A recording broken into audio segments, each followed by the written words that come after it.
පළමුවෙන්ම දැන් රටේ කතා බහකට ලක් වෙලා තිබෙන අධ්‍යාපන ප්‍රතිසංස්කරණ සම්බන්ධයෙන් කැබිනට් මණ්ඩලය තීන්දුවක් ගත්තා.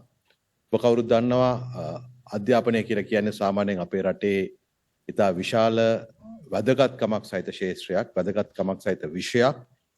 දෙමව්පියන් ඒ වගේම අධ්‍යාපන සේවයේ නිරත වෙන අය හැමදෙනාම මේ සම්බන්ධයෙන් ඉතා විශාල අවධානයක් යොමු කරනවා. හැමදෙනාටම සංවේදී කාරණයක්. ඒ සංවේදීතාවයේ ලැබිලා තියෙන වැදගත්කම සහය වටිනාකම නිසා තමයි එක පැත්තකින් අපිට අධ්‍යාපනයේ සමහර ජයග්‍රහණ අරගන්න පුළුවන්කම ලැබිලා තිබෙන්නේ. කවුරුත් දෙමව්පියෝ කල්පනා කරනවා තමන්ට වඩා ඉහළ ජීවිතයක් තමන්ගේ දරුවට උරුම කරන්න නම් හොඳ අධ්‍යාපනයක් ලබා දිය යුතුයි කියලා. ඒක අපේ රටේ ජනතාව තුළ පවතින අගය කළ යුතු ඉතාම විශිෂ්ට සහ සාධනීය ගති ලක්ෂණයක්. නමුත් පසුගිය ආණ්ඩු විසින් අධ්‍යාපනය සම්බන්ධයෙන් අනුගමනය කරන ලද විවිධ ප්‍රතිපත්ති ක්‍රියාමාර්ග නිසා අධ්‍යාපනයේ බරපතල අර්බුදයක් පැනනගිලා තිබෙනවා කියන එක සමස්තයක් වශයෙන් රටම පිළිගන්න කාරණයක්. පසුගිය වසර 10ක් පමණ කාලයක් තිස්සේ විෂය නිර්දේශ අලුත් වෙලා තිබුණේ නැහැ. ඒ වගේම අධ්‍යාපනයට අදාළ මානව සම්පත බඳවා ගැනීමේදී සහ පුහුණු කිරීමේදී බරපතල ප්‍රශ්න ගණනාවක් පැනනගිලා තිබුණා. 2023න් පස්සේ අවශ්‍ය කරන ගුරුවරුන් බඳවාගෙන තිබුණේ නැහැ. 2017න් පසුව අධ්‍යාපන පරිපාලන සේවය ඇතුළු විදුහල්පතිවරු බඳවා ගැනීම නිසිපරිදි සිදු කරලා තිබුණේ නැහැ. මේ ආදී හැටියට මානව සම්පතේ ප්‍රශ්නයක් පැවතුණා. ඒ වගේම භෞතික සම්පත්වල යම් යම් ගැටලු ප්‍රමාණයක් පැනනගිලා තිබුණා. පාසල් හැරයාම් සම්බන්ධයෙන් වෙනදට වඩා කරුණු වාර්තා වෙන්න පටන් අරගෙන තිබුණා. මේ ආදී සියලු කාරණා විසින් සහ දෙමව්පියන්ගේ තිබෙන අධ්‍යාපනය කෙරෙහි වුණු උනන්දුව විසින් මේ අධ්‍යාපනයේ බර විශාල ප්‍රමාණයක් දෙමව්පිය මත පැටවිලා තිබුණා. අනිත් පැත්තෙන් මේ අධ්‍යාපන සේවයේ නිරත වන ගුරුවරු සහ විදුහල්පතිවරුන්ගෙනුත් දෙමව්පියන්ගෙනුත් එළවෙන චෝදනාවක් තිබුණා දරුවන් මත අනවශ්‍ය පීඩනයක් මේ අධ්‍යාපන ක්‍රමය තුළින් පැටවෙනවා කියන එක. සමහර සියදිවි නසා ගැනීම සහ සියදිවි නසා ගැනීම වලට උත්සාහ කිරීම ඇතුළත් අපි මේ පීඩනය අත්දකලා තියෙනවා. පොදුවේ කවුරුත් සමාජය අදහසක ඉන්නවා නව ලෝකයට ගැලපෙන දරුවෙක් මේ අධ්‍යාපන ක්‍රමය තුළ නිර්මාණය කරගත යුතුයි කියලා. ඉතින් මේ සම්බන්ධයෙන් අද ඊයේ විශේෂයෙන් අපි ජාතික ජනබලවේගය ආණ්ඩු බලය ලබා ගන්න පෙර ආතුව ඉඳලා මේ සම්බන්ධයෙන් දැඩිව කතා බහ කරා. ඒ සම්බන්ධයෙන් සැලසුම් සකස් කළා. මේ පසුගිය මැතිවරණ දෙකේදී ජනාධිපති සහ මහමැතිවරණයේදී අධ්‍යාපනය සම්බන්ධයෙන් අපි ප්‍රමුඛතාවයක් ලබා දුන්නා. ඒ අනුව අප විසින් අධ්‍යාපනයේ සිදු කිරීමට බලාපොරොත්තු වන ප්‍රතිසංස්කරණ වෙනස්කම් වෙනුවෙන් ජනතාව මේ මැතිවරණ දෙකේදීම පැහැදිලි ජනවර්මක් ලබා දීලා තිබෙනවා. ඔබ අපගේ මැතිවරණ වේදිකා සහ මැතිවරණ සමයේ කතාවලට සවන් දුන්නොත් අපි ඒ හැම රැස්වීමකම හැම ජනහමුවකම මේ අධ්‍යාපනයේ අපි කරගත යුතු වෙනස්කම් පිළිබඳව කතා බහ කරලා තිබෙනවා. ඒ වෙනුවෙන් අපට ජනවර්මක් ලැබිලා තිබෙනවා. ඒ නිසා ආණ්ඩුවට ලැබිලා තියෙන ජනවරමත් සමාජීය අවශ්‍යතාවයත් අනුව සිදු කළ යුතු අධ්‍යාපන ප්‍රතිසංස්කරණ ඉතාම දූරදර්ශීව සහ නිර්භීතව සිදු කිරීම වෙනුවෙන් ආණ්ඩුව කටයුතු කරනවා. මේ අධ්‍යාපන ප්‍රතිසංස්කරණ ක්‍රියාවලියේදී ප්‍රධාන කුළුණු 5ක් ඔස්සේ කටයුතු කරන්නට ආණ්ඩුව කටයුතු කරනවා. ඒ අනුව පළමු කුළුණ මානව සම්පත් සංවර්ධනය. ඒ සඳහා දැනටමත් අපි අවශ්‍ය පියවර ගනිමින් තිබෙනවා සහ ඉදිරියේදී පියවර ගැනීමට නියමිතයි. මේ වන විටත් අධ්‍යාපන පරිපාලන සේවය විදුහල්පති ඇතුළු පරිපාලන සේවය 2017න් පසුව බඳවා නොගත් මේ පරිපාලන සේවයට 502 දෙනෙක් බඳවාගෙන ඒ වගේම තවත් උසස් වීම් 306 දෙනෙකුට ලබා දීලා 800කට වැඩි ප්‍රමාණයකට පුහුණු වීම ලබා දෙමින් පවතිනවා. ගුරු අධ්‍යාපනඥයන් 580ක් බඳවාගෙන පුහුණු වීම කටයුතු කරගෙන යනවා. පසුගිය කාලයේදී ගුරුවරුන් 3144ක් බඳවා ගැනීමට කටයුතු කරා. එපමණක් 4134ක් බඳවාගෙන කටයුතු කරා.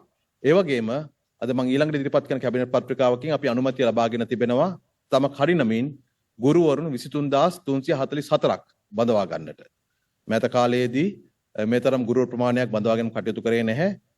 අපි බඳවාගත් ගුරුවරු 4137ට අමතරව ගුරුවරු 23344ක් බඳවා ගැනීමට කටයුතු කරනවා. ඒ තමයි මේ අධ්‍යාපන ප්‍රතිසංස්කරණ වල එක කුළුණක් වන මානව සම්පත් සංවර්ධනය සඳහා ආණ්ඩුව ගනිමින් තිබෙන සමහර ක්‍රියාමාර්ග කීපයක්. ඊට අමතරව දෙවෙනි කුළුණ වන්නේ යටිතල පහසුකම් සංවර්ධනය සහ පරිපාලන ප්‍රතිසංස්කරණ. ඒ වෙනුවෙන් පසුගිය අයවැය දෙකේදීම රජය මුදල් ප්‍රතිපාදන වෙන් කළා තිබෙන්නේ. ඒ අනුව ඒ ප්‍රාග්ධන වියදම් දැන් යෙදවෙමින් පවතිනවා.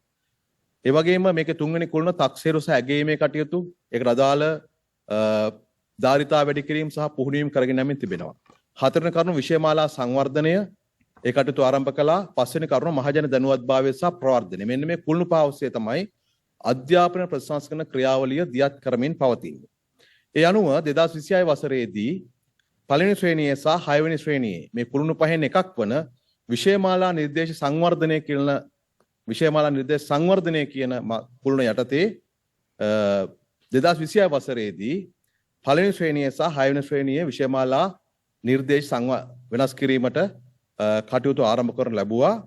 මේ වන විට 6 වෙනි ශ්‍රේණියේ විශේෂ ඉංග්‍රීසි මොඩියුලයේ තිබෙන සමහර දේවල් සම්බන්ධයෙන් සහ තවත් කරුණු කීපයක් සම්බන්ධයෙන් සමාජයේ යම් ව්‍යාකූලත්වයක් පැන නැගිලා තිබෙන බව අපි දන්නවා. ඒ ව්‍යාකූලත්වයට විවිධාකාර හේතු බලපාලා තියෙනවා. සමහර කෙනෙක් මේක දේශපාලන අරමුණෙන් පාවිච්චි කරනවා. සමහර කෙනෙක් මේක නඩු වලින් බේරෙන්න පාවිච්චි කරනවා. සමහර කෙනෙක් තමන්ට අහිමුණු බලය ලබා ගැනීම මාවතක් ලෙසට මේ ව්‍යාකූලත්වයේ භාවිතා කරන්න අරාදිමින් සිටින බව පේනවා. මේ ආදී කරුණු නිසා සමාජය තුළ මේ විෂයමාලා නිර්දේශයට අදාළ යම් ව්‍යාකූලත්වයක් නිර්මාණය කරමින් තිබෙන බව පේනවා. අපි පැහැදිලිව විශ්වාස කරන රජයක් හැටියට අවම අවිශ්වාසයක් හෝ තබාගෙන මේ අධ්‍යාපන ප්‍රතිසංස්කරණ එලෙසටම ඉදිරියට යන්නට බැහැ කියන එක වෙනස්කම් සිදු කළ යුතුයි කියන එක අපි පිළිගන්නවා. ඒ අනුව මේ 6 වෙනි ශ්‍රේණියේ ඉංග්‍රීසි මොඩියුල සම්බන්ධයෙන් පැන නැගිලා තිබුණු තත්ත්වය පිළිබඳව අපරාධ පරීක්ෂණ දෙපාර්තමේන්තුව වෙන පරීක්ෂණයක් කළා. ඒ වගේම අධ්‍යාපන අමාත්‍යාංශය වෙන පරීක්ෂණයක් කළා. මේ අපරාධ පරීක්ෂණ දෙපාර්තමේන්තුවේ විමර්ශන වාර්තාවත් අධ්‍යාපන අමාත්‍යාංශයේ මූලික විමර්ශන වාර්තාවත් පදනම් කරගෙන ඒ වගේම පසුගිය දවස්වල ජනාධිපතිතුමා මේ අධ්‍යාපන විෂයට අදාළ විශ්වවිද්‍යාල ආචාර්යවරුන් අධ්‍යාපනඥයන් ඇතුළු කණ්ඩායම් ගණනාවක් එක්ක සාකච්ඡා කළා. මේ සියල්ලගෙන් ප්‍රතිඵලයක් හැටියට කැබිනට් මණ්ඩලය පහත සඳහන් තීන්දුව වලට එළඹුණා. ඒ තමයි දැන්ට ආරම්භ කරලා තිබෙන මේ කුළුණු පහකින් යුත් අධ්‍යාපන ප්‍රතිසංස්කරණ වලට අදාළව පළවෙනි ශ්‍රේණියේ ප්‍රතිසංස්කරණ වෙනසක් නොකර ඉදිරියට අරගෙන යන්නට 6 වෙනි ශ්‍රේණියේ මොඩියුල් එක විශේෂයෙන්ම ඉංග්‍රීසි මොඩියුලය ජලි සමාලෝචනයෙන් ලක් කිරීම සඳහා කාලය ලබා ගන්නවා. ඒ අනුව 6 ශ්‍රේණියේ මේ විෂයමාලා ප්‍රතිසංස්කරණය 2027 වසරේදී ආරම්භ කරනවා. 2026 වසරේදී ආරම්භ නොකර. ඒ වගේම මේ මානව සම්පත් සංවර්ධනය, යටිතල පහසුකම් සංවර්ධනය සහ පරිපාලන ප්‍රතිසංස්කරණ, තක්සේරු සහ ඇගීම, මහජන දැනුවත්භාවය හා ප්‍රවර්ධනය කියන කටයුතු එලෙසම ක්‍රියාත්මක කරනවා. මේ ප්‍රශ්නගත 6 වෙනි ශ්‍රේණියේ ඉංග්‍රීසි මොඩියුලට අදාළව සිදු කරන ලද පරීක්ෂණ අනුව එළිදර වූ කරුණු පදනම් කරගෙන NIA එක ජාතික අධ්‍යාපන ආයතනයේ පාලන සභාව විසින් මේ වගකිය යුතු නිලධාරීන්ට අවශ්‍ය විනය ක්‍රියාමාර්ග ගන්නවා. ඒ කඩනමින් සිදු කරනවා. ඒකට අවශ්‍ය දැඩි ක්‍රියාමාර්ගයන් රජය සූදානම්. ඒ අනුව මෙන්න මේ තීන්දුවට ඊයේ රැස් වුණු කැබිනට් මණ්ඩලය අවධානය යොමු කළා. ඒ සම්බන්ධයෙන් ගැඹුරින් සහ දීර්ඝව සාකච්ඡා කළා. යනුව මේ තීන්දුවට කැබිනට් මණ්ඩලය එළඹුණා.